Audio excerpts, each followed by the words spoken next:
Alright, today we're going to be doing writing equations of lines. We've done a lot of this. We did it in Algebra 1, a whole chapter in Algebra 1. We did it again in Geometry, and now we're doing it again in Algebra 2. To not bore you so much, I'm going to show you a new way to do some of it. So let's take a look. So remember, we like slope-intercept form. The reason we like slope-intercept form, anybody know why? Anyone? Bueller? We like it because this is the best way to graph. Alright? So when I say write an equation of a line, I mean inherently put it in slope-intercept form. So I know how some of you are. You're big jokesters and you're going to put it into some other form that's equivalent.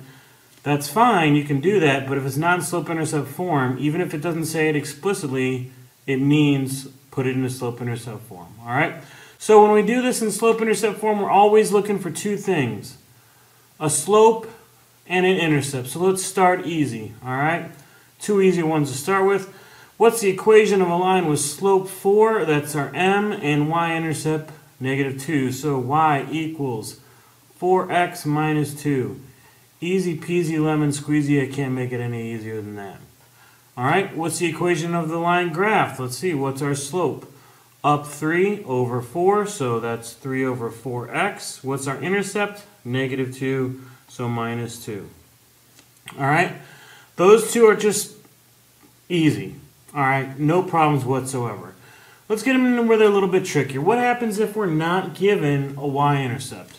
Instead, we're just given a point and a slope, and then we have a new form, and it's called point-slope form. All right. So the general formula is y minus y1 equals m times x minus x1, and again, x1 and y1 is a given point. So I'll give you a slope, and I'll give you a point, and we're able to plug that into our equation. Alright, let's try one. So what's the equation of a line that goes through 2, -5 with a slope of -2? So y minus y1, our y coordinate here is -5, equals m, our slope here is -2, times x minus x1. The x coordinate of the point is 2. Alright, now, is that in slope-intercept form? Definitely not. I need to do some distribution. I need to get this to the other side. Now, one of the big things here is these are always minus. So I'm doing the opposite. So when this is a -5, I really don't need to put y minus -5. I'm just going to put y plus 5. All right? And hopefully that's something you can recognize by now that you're a big, bad Algebra 2. So distribute. -2 times x is -2x. -2 times -2 is +4. Alright, and again, to get the y by itself, I have to subtract 5 from both sides. Y equals -2x minus 1. Alright, and that is our equation of a line in slope-intercept form of the line that goes through 2, -5 with a slope of -2. Alright, what if we're given parallel or perpendicular lines? Alright, well, let's see here. Couple reminders. We know that parallel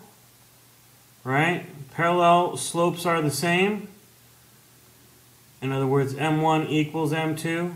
So if I gave you a line and you knew the slope, it would be that line. And then for perpendicular, what's true?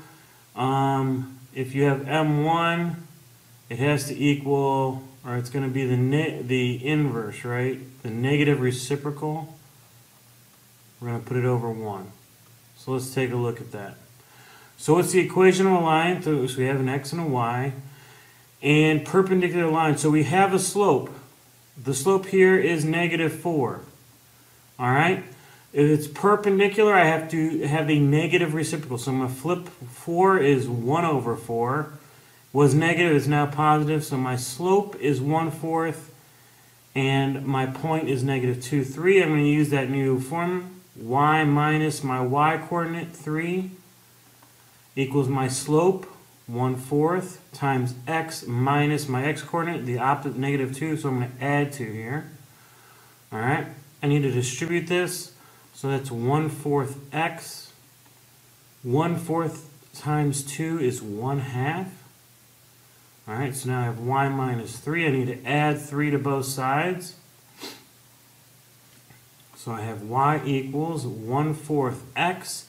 1/2 plus 3 is 3.5, right? Well, let's, if you don't like it like that, maybe you want to put it as an improper fraction, and that's 7/2. All right, and if this problem was, we could do the exact same problem. It was perpendicular. The only thing I would change is instead of 1/4, I would use the exact slope given because it's parallel, and lines that are parallel, same slope, right? All right, we've done that again for 3 straight years. All right, you kind of get the hint here, right here at the beginning of Algebra 2. We're reviewing a lot of stuff you should already know, kind of ratcheting up a little bit, but stuff you should know how to do. All right, what if we're given only 2 points? All right, well, to do point slope, we need 1 point. Well, here's a point, and we need a slope. Good thing, I have 2 points, I can find my slope. If you don't remember the slope formula, y2 minus y1 over x2 minus x1. I really hope you remember that. So let's find the slope here. 10 minus -2 over 2 minus 5. 10 minus -2, that's like 10 plus 2, that's 12 over -3. So our slope is going to be -4. All right, plug it into point slope formula. It doesn't matter which point we use, does it? Not really. So y minus -2, well, that's like y plus 2, equals our slope times x minus our x coordinate, 5. All right, let's distribute. -4x plus 20 equals y plus 2. Subtract 2 from both sides, and we get y equals -4x plus 18. All right? There we have it. All right, let's take a look here. Now, the boys go to the comic book store for Halloween. They have $24 to spend on comics, which cost $1.50 each, and candy bars, which cost 75 cents each. Write an equation for the situation. All right, now, word problems, a lot of times, you can come up with either a slope-intercept form or standard form. Remember, standard form is ax plus by equals c. And standard form's handy when you have 2 things and you're adding them together to come up with a total, much like this. So this would be $1.50 for our candy bars plus 75 cents for our, for our candy bars, $1.50 for our comic books, whoa, and it would equal, we have $24 total to spend. All right, that's our equation that we're going to use. And I know, I just said if I don't tell you, then write it in slope-intercept form. But you need to understand the practice problems all are going to be slope-intercept form. Sometimes these application problems are just going to be nicer in standard form. That's one of the things that you need to kind of try to figure out which situation works best. All right, if they bought 12 candy bars and the candy bars were Y, how many comics could they buy? Well, let's see, 150, we don't know how many comic books, plus 0.075 times, we know we have 12 of those and equals 24. Awful 24. 75 times 0.75 times 12, I believe that's 9. Subtract 9 to the other side, so we have $1.50x equals 15. Divide both sides by 150, and you should get 10 comic books. All right? There you have it. All right, so I'm going to pause the video. You take a look at these 2 problems and try them out. Don't sell yourself short. It really does matter that you try them out here. All right? So go ahead, try those problems out right now. All right, let's take a look. What's the equation of the line that is parallel? Parallel means that the slope is the same, so -4 is our slope. Here's our x1, here's our y1. So let's plug it in. Y minus 5 equals our slope negative 4 times x minus our x coordinate, negative 3, so I'm going to just change it right now to plus 3. Y minus 5 equals negative 4x minus 12. Add 5 to both sides. Negative 4x, negative 12 plus 5 is negative 7. Alright, down here, what's the equation line that goes through the points? 4, negative 1, 6, negative 7. Looks like we need to get a slope first here. So negative 7 minus negative 1, 6 minus 4. So this is really negative 6 over 2, which is negative 3. It doesn't matter which point. I look at the points that are smaller. So y plus 1 equals negative 3 times x minus 4. Remember, I'm writing plus 1, but this is y minus negative 1. Minus a negative is the same thing as plus a positive. All right?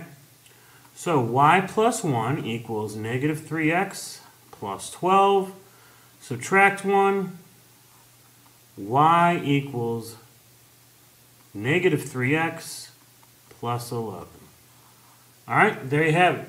So everyone has those days where you just aren't saying the right thing, or you just sound like you're not very intelligent.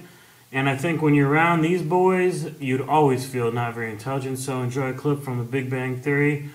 Have a good luck on the math check, and I'll see you on the flip side.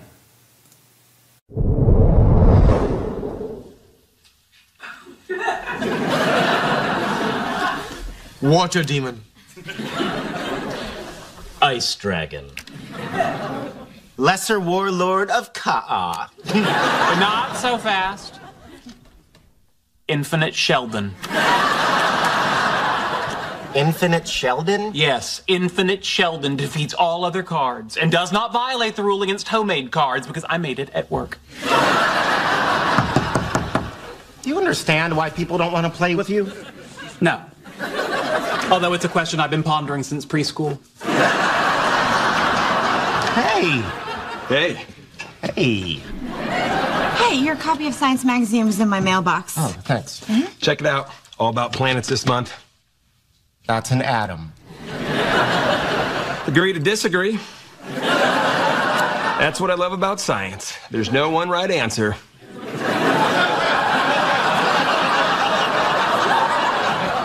So, you and Zach again, huh? Yeah, me and Zach again. Were we here earlier? Okay, we should go. Not yet. I want to talk science with the science dudes. Oh, and the science dudes want to talk science with you. What do you want to talk about? Rocks? Dinosaurs? Our friend the beaver? You know, I saw this great thing on the Discovery Channel. Turns out that if you kill a starfish, it'll just come back to life. Was the starfish wearing boxer shorts? Because you might have been watching Nickelodeon. No, I'm almost sure that it was the Discovery Channel. It was a great show. They also said dolphins might be smarter than people. They might be smarter than some people. Well, maybe we can do an experiment to find out. That's easy enough. We'd need a large tank of water, a hoop to jump through, and a bucket of whatever bite-sized treats you find tasty.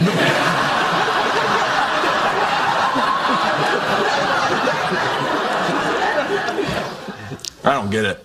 A dolphin might. Oh, I see. You guys are inferring that I'm stupid. That's not correct. We were implying it. You then inferred it.